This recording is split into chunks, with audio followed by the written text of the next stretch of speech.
نحمده ونصلي ونسلم على رسوله الكريم أما بعد فأعوذ بالله من الشيطان الرجيم بسم الله الرحمن الرحيم إن المنافقين يخادعون الله وهو خادعهم وإذا قاموا إلى الصلاة قاموا كسالى يراءون الناس ولا يذكرون الله إلا قليلا۔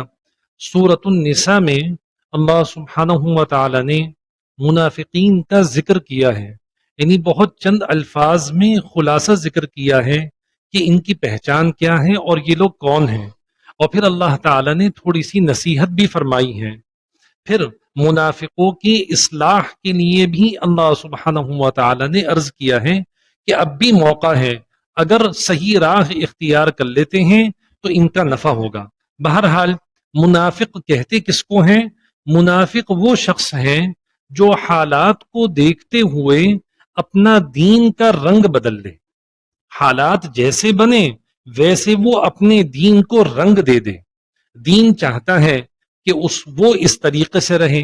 وہ آدمی دین کے تقاضے کو نہیں دیکھتا بلکہ حالات کے تقاضے کو دیکھتا ہوا کر لیتا ہے۔ یہ لفظ اصل میں نکلا ہے نفق سے۔ نفق کہتے ہیں سرنگ کو۔ ایک جانور ہے، وہ اس پر اگر کوئی دوسرا جانور شکار کرتا ہے تو وہ اپنی حفاظت کا طریقہ یوں اپناتا ہے کہ اس کے خاص بل بنے ہوئے ہوتے ہیں، ایک طرف سے وہ چلا جاتا ہے دوسری طرف سے نکل جاتا ہے، پوری سرنگ ہوتی ہے اندر۔ تو شکار کرنے والا جو جانور ہے وہ یہ سمجھتا ہے کہ یہ بل میں ابھی گیا ہے، ابھی نکل آئے گا، حالانکہ ہوتا یہ ہے کہ وہ دوسری طرف سے نکل جاتا ہے۔ تو منافق اسی طریقے سے کچھ دکھاوا کر کے، کچھ اپنی نفاق کے ذریعے سے سامنے والے کو دھوکہ دے دیتا ہے، کچھ اور ظاہر کرتا ہے اور اندر کچھ اور ہوتا ہے۔ اللہ سبحانہ و تعالی نے یہاں منافقین کا ذکر کیا، اور منافق جو اصل پیدا ہوئے تھے وہ مدینے میں ہوئے تھے۔ جناب رسول اللہ صلی اللہ علیہ وسلم جس وقت مدینے میں تشریف لائے تو یہود اچھی خاصی تعداد میں تھے، لیکن آپ صلی اللہ علیہ وسلم کی تشریف آوری کے بعد ان کا زور ٹوٹ گیا۔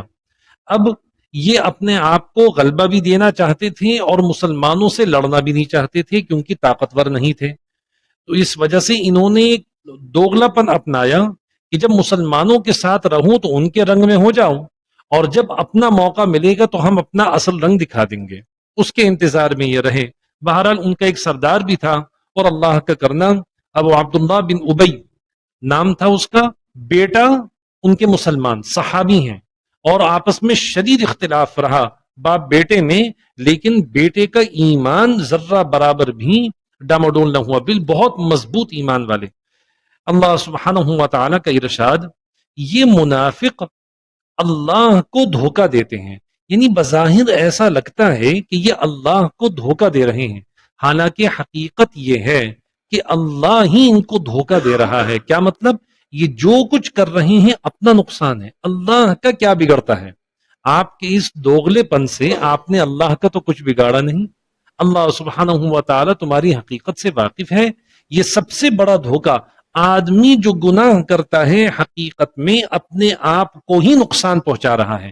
جس نے سامنے والے کو دھوکہ دے دیا یہ سمجھ کر کہ بھئی فلاں نہیں پہچانے گا، وہ حقیقت میں اپنے آپ کی ہی آخرت برباد کر رہا ہے۔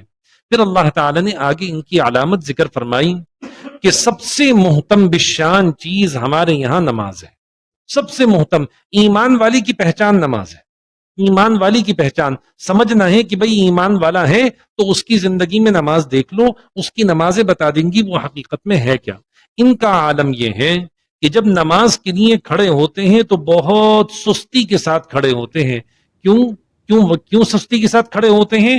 لوگوں کو دکھانا مقصود ہوتا ہے۔ یراؤون الناس واذا قاموا الى الصلاة قاموا کسالى، جب کھڑے ہوتے ہیں نماز کے لیے بڑے سست کھڑے ہوتے ہیں۔ وجہ کیا ہے سستی کی؟ یراؤون الناس، کہ لوگوں کو دکھاتے ہیں۔ اور نماز کا جو اصل مغز ہے، مغز نماز کی وہ کیا ہے؟ وہ ہے ذکر۔ ذکر ان کی نماز میں ہوتا ہی نہیں، ذکر کی لذت ہی ان کو محسوس نہیں ہوتی۔ اور نماز کی حقیقی لذت یہ ہے کہ آدمی کو نماز کے ذکر کی لذت محسوس ہونے لگے۔ سورہ فاتحہ پڑھیں، سورت پڑھے، جتنی بھی تسبیحات پڑھے، اتحیات پڑھے، جتنا بھی پڑھے، اس کو ذکر کی لذت ملے۔ یہی وجہ ہے کہ آپ صلی اللہ علیہ وسلم نے ارشاد فرمایا کہ میری آنکھوں کی ٹھنڈک نماز میں ہے۔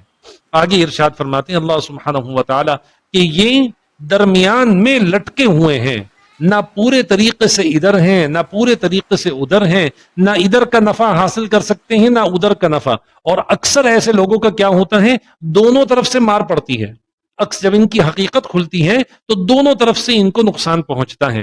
اللہ تعالیٰ نے آگے ذکر فرمایا اللہ جس کو گمراہ کر دے اس کو تو راہ مل ہی نہیں سکتی۔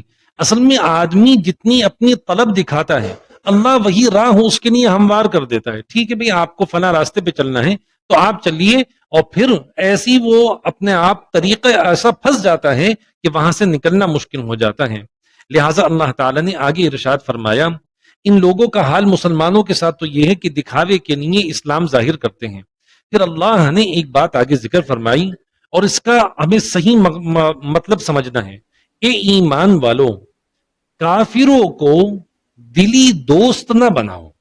دیکھیں، اس کا مطلب یہ نہیں کہ آپ ان سے اچھے اخلاق کے ساتھ نہ ملیں، آپ ان کے ساتھ اچھا معاملہ نہ کریں، آپ اچھا برتاؤ نہ کریں، یہ بالکل بھی مطلب نہیں۔ آپ غیر مسلموں کے ساتھ اخلاق کا معاملہ کریں، ان کے ساتھ اچھا برتاؤ کا معاملہ کریں، انصاف کا معاملہ کریں، اور خوب اچھے طریقے سے ان کے ساتھ پیش آ جائیں۔ لیکن سب سے پہلے اپنے ایمان والے بھائی کا تو خیال کرو، جو آپ کا پڑوسی ہے، جو آپ کا رشتہ دار ہے، جو آپ کا قریب ہے۔ دلی تعلق، بھائی میرا ایمان والا بھائی ہے، میرا یہ ایمان والے، انما المؤمنون اخوہ، کہ بھائی ایمان والے ایک دوسرے کے بھائی ہیں۔ بے شک ہم ان سے بھی تعلق رکھیں گے، بھائی جہاں وہ سامنے آئیں گے اچھے اخلاق کے ساتھ پیش آئیں گے، لیکن میرا دلی تعلق ہے وہ تو میرے ایمان والے بھائی کے ساتھ ہے۔ اے ایمان والوں، کافروں کو دلی دوست مت رکھو ایمان والوں کو چھوڑ کر۔ پتہ چلا ایمان والوں کو چھوڑے ہوئے ہیں اور ان سے تو ہوگا کیا، اس صورت میں ان کی عادات سے آپ متاثر ہوگے، ان کی عادتوں سے آپ متاثر ہوگے، آپ کا دین متاثر ہوگا۔ المرء علی دین خلیلہ، آدمی اپنے دوست کے دین پر ہوتا ہے۔ مسلمان ہے تو مسلمان کا دین ہوگا، اور اگر غیر ہے تو ان کی صفات کچھ نہ کچھ اثر کریں گی۔ پھر اللہ تعالیٰ نے آگے ارشاد فرمایا تم چاہتے کیا ہو؟ کیا اللہ تعالیٰ کی طرف سے عذاب کے لیے حجت پوری کرنا چاہتے ہو؟ یہ اصل میں خطاب جو ہے، یہ والا جملہ منافق کے لیے ہے۔ وہاں تم نہ نماز پڑھ رہے ہو، نہ تم صحیح طریقے سے ذکر کر رہے ہو، اور آگے چل کے نہ ایمان والوں سے تمہارا تعلق، یعنی اب تمام باتیں تمہاری کھل کے سامنے آ رہی ہیں۔ کیا حجت پوری کرنا ہے؟ پکڑ کی، تمہاری پکڑ کی حجت کیا پوری کر لیں؟ نہ ادھر پورے طریقے سے موجود اور ان سے بھی تعلق ہے، پکڑ ہو سکتی ہے بڑی سخت، اور آخرت میں تو پکڑ ان کی یہ ہے کہ سب سے نچلے درجے میں جہنم میں یہ ہوں گے، اور وہی سب سے گرم حصہ ہوتا ہے، اور اس وقت یہ کسی کو مددگار نہ پائیں گے۔ پھر اللہ تعالی نے آگے ذکر فرمایا ہاں جس نے توبہ کر لی۔ عجیب بات یہ ہے، اگر آپ غور کریں، منافق توبہ نہیں کر پاتا، کافر کر لیتا ہے، کافر کر لیتا ہے کبھی کبھی۔ یہ منافق نہیں کر پاتا، جو دوغلا پن اپناتا ہے وہ کبھی توبہ کر نہیں پاتا، اور جو شخص کافر ہے، کفر میں ہے، ڈٹا ہوا ہے کفر پر، لیکن جب حقیقت ظاہر ہو گئی تو اللہ توبہ کی بھی توفیق دے دیتے ہیں۔ اللہ نے پھر بھی ان لوگوں کو ان سے کہا کہ جس نے توبہ کر لی اور اپنی اصلاح کر لی، توبہ کرنے کے بعد یہ نہیں کہ دوبارہ وہیں جا رہے ہیں، اصلاح کر لی اور اس نے اللہ کو مضبوطی سے پکڑ لیا اور اپنا دین اللہ کے لیے خالص کر لیا۔ میں کسی کے دکھلاوے کے لیے مسلمان نہیں ہوں، میں ہوں تو اپنے رب کے لیے مسلمان ہوں، میں ہوں تو اپنے رب کے لیے مسلمان ہوں۔ یہی لوگ ایمان والوں کے ساتھ ہوں گے، اور اللہ سبحانہ و تعالی ایمان والوں کو بہت بڑا اجر دینے والا ہے۔ آگے بڑا درد بھرا جملہ ہے اللہ تعالیٰ کا، کیونکہ ابھی عذاب کا ذکر ہوا، ابھی کہ تمہارے اوپر پکڑ حجت پوری ہو جائے گی۔ اللہ تعالیٰ نے آگے ذکر فرمایا تم لوگوں کو عذاب دے کر میں کیا کروں گا؟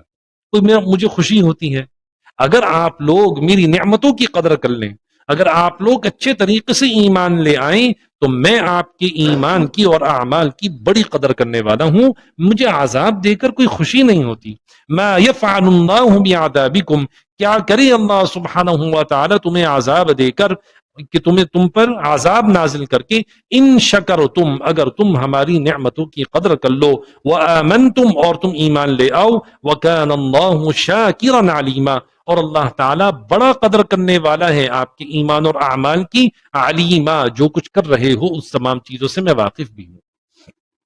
سبحان اللہ وبحمدہ، سبحانک اللہم وبحمدک، نشہد ان لا الہ الا انت، نستغفرک ونتوب الیک، سبحان ربک رب العزة عما یصفون، وسلام علی المرسلین، والحمد للہ رب العالمین۔